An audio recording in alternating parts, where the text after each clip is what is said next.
Can you tell which of these images were generated by AI? What about these? And which one of these images looks more real? Whether we recognize it or not, AI is everywhere. On our phones, in our schools, on our televisions, in the news. How do we know what's real and what's artificial? And most importantly, what does this mean for science photographers and communicators like me or you? Hi, I'm Felice Frankel. I'm a research scientist and science photographer at MIT. Science photography plays a crucial role in documenting discoveries, combating misinformation, and building public trust in science. And just as important, the process of creating the images encourages a deeper understanding of your work for you, the researcher. I expand on this in my course, Making Science and Engineering Pictures, on MIT OpenCourseWare, linked in the description below. Since the launch of that course, we've witnessed an explosion of new technologies, including AI image creation tools like ChatGPT, Midjourney, and even something called Nano Banana. In this video, we'll explore key questions about these generative AI models and their legitimacy in scientific research. But first, let's set the stage and talk about what we mean when we talk about photography.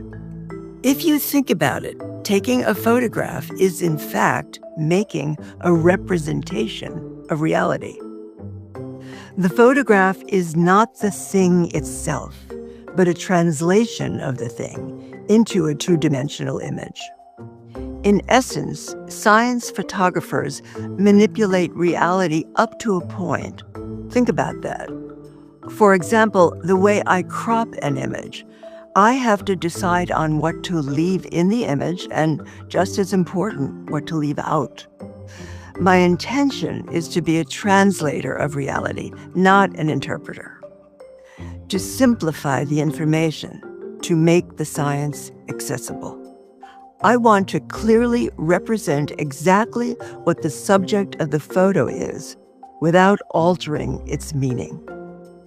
For instance, for an image of a yeast colony in a petri dish, we might choose to zoom in and edit out the petri dish, since the colony is the subject of the image. The data in this study is the morphology of the colony, and I'm not changing that. We have observed over the years other forms of manipulations that have become accepted.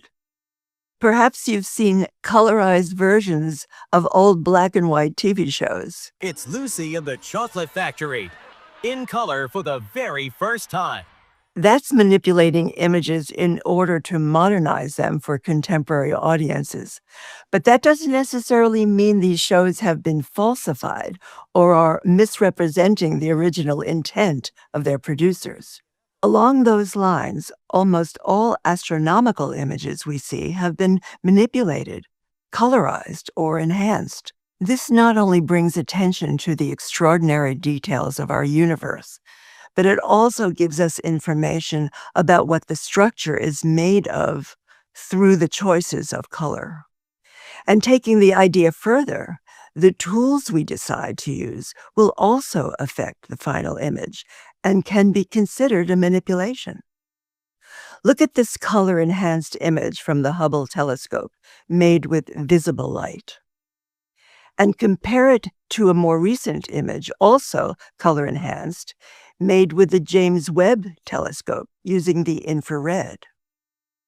The latter shows more detail. Does that mean that the Hubble images are not honest? Of course not. It's just something to think about.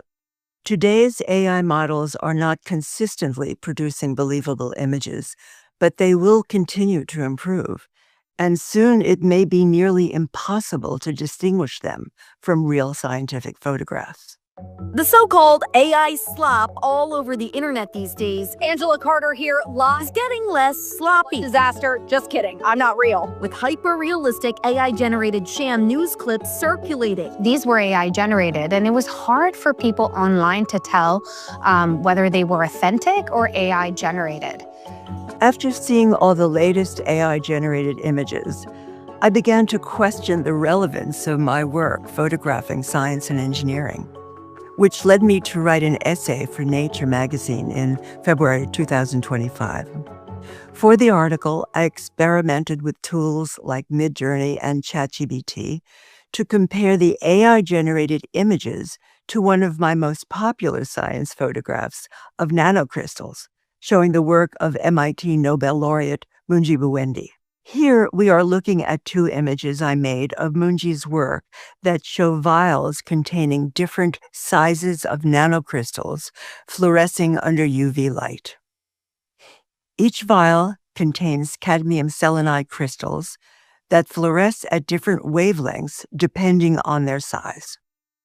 Keep in mind that collaboration with the researcher is vital in this process.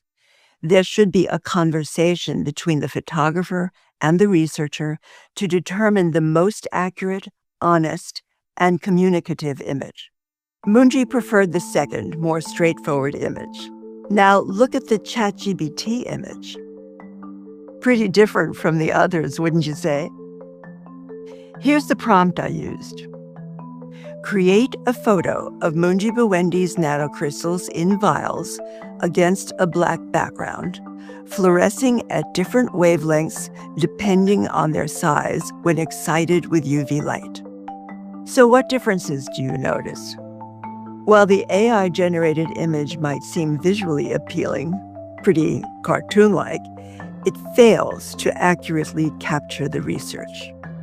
It introduces inaccuracies. For example, the model is mixing colors in the vials, missing the point that each vial contains only one color. And the more telling problem is that the model is creating colored dots. Why, you may ask? Possibly because the LLM from which it gets its information on occasion used the words quantum dots to replace the word nanocrystals. Also, notice the model decided to place a few of the dots on the surface of the table. Why? Possibly for an aesthetic reason, but it's not exactly my aesthetic. Just for fun, I decided to try again 6 months later with the identical prompt. Pretty amazing how close the image is getting to my real image, wouldn't you say? Now imagine a photographer or photo editor who doesn't have a full understanding of their subject or didn't consult an expert to verify that this image isn't an accurate representation of nanocrystals. Putting wrong information out there can do real damage to people's understanding of complicated concepts. That's the risk we're currently taking with AI-generated images.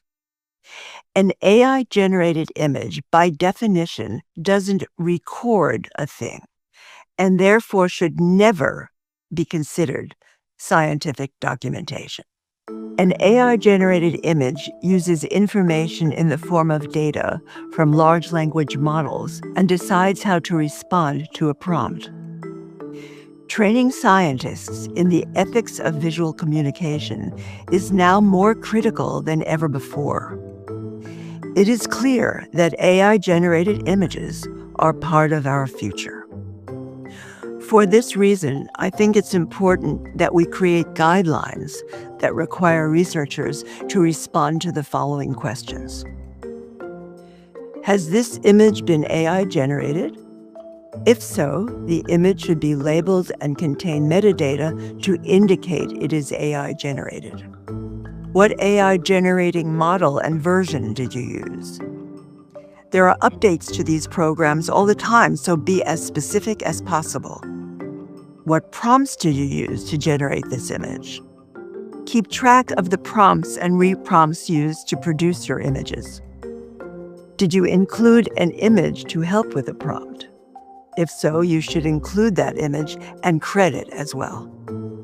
AI is evolving, and so are our questions about it and how we respond to those questions.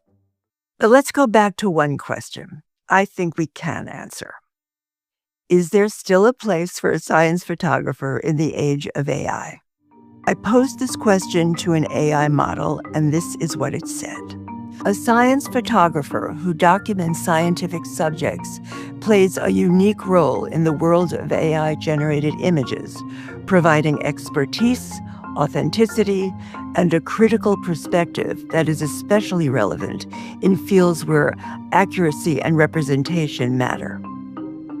In short, science photographers remain crucial in the AI era, guiding responsible practices, providing high-quality input data, and ensuring that AI-generated images serve to inform and educate rather than mislead.